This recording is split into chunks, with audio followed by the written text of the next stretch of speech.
Our next guest is the Film Commissioner for the City of Jacksonville Film and Television Office. Let's welcome Todd Rubin to the show. Great nice to be here. Meet you. Thank you so much for joining us. So I'm so interested to learn about this, actually. So what does the Jacksonville Film and Television Office do? Well, the Film and Television Office was established in 1981. We were the second film office established in the state of Florida. Today, there's over 60 film offices. We're all competing. I didn't realize that. Yes, but we're housed within the City of Jacksonville's Office of Economic Development. Okay. And we streamline the process for permitting, helping assist not only local companies, but visiting production companies all over the world. So we facilitate the permits, getting them to film on locations, but connect the dots to the local trained workforce and businesses, whether they're renting equipment, wanting to sell equipment. But it's mostly, I would say, help facilitating these permits and getting them on city property, whether it's a vacant building or an occupied building, a city park, closing a street, having a truck go off the Acosta Bridge into the St. Johns River. Oh, Lord. Yes. So what's the Jack's economic impact then on large movies?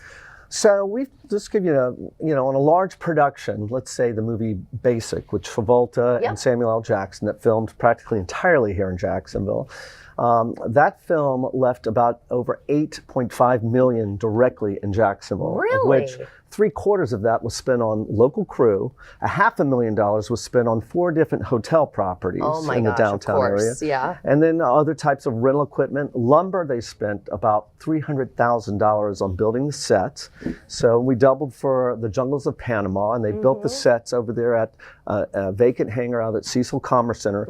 And out in the wooded area near Cecil. That's what they transformed it into the Jungles of Panama. That is so neat. I would have never actually thought about the economic impact that can bring in, but definitely sounds like it. Now tell us about the recent initiative programs and fostering filmmaking grants. So thankfully, Mayor Deegan, along with the City Council, passed this last May legislation that allows us to offer these wonderful programs. So we have film and television productions targeted towards the high impact that spend a minimum of $400,000 in a local economy, hiring local workforce.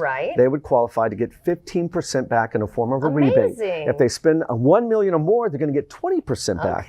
And then the Fostering Filmmaker Grant Program, we awarded 3 wonderful local filmmakers $10,000 each. Wow. And then lastly, of course, we're going to look at offering those 3 grants in 2025. So we're gonna have it open up pretty soon. And then lastly, for commercials that spend a minimum of $75,000 on the local economy, then we're gonna offer them a 15% rebate. Very cool. We have less than 15 seconds, so just give us that website.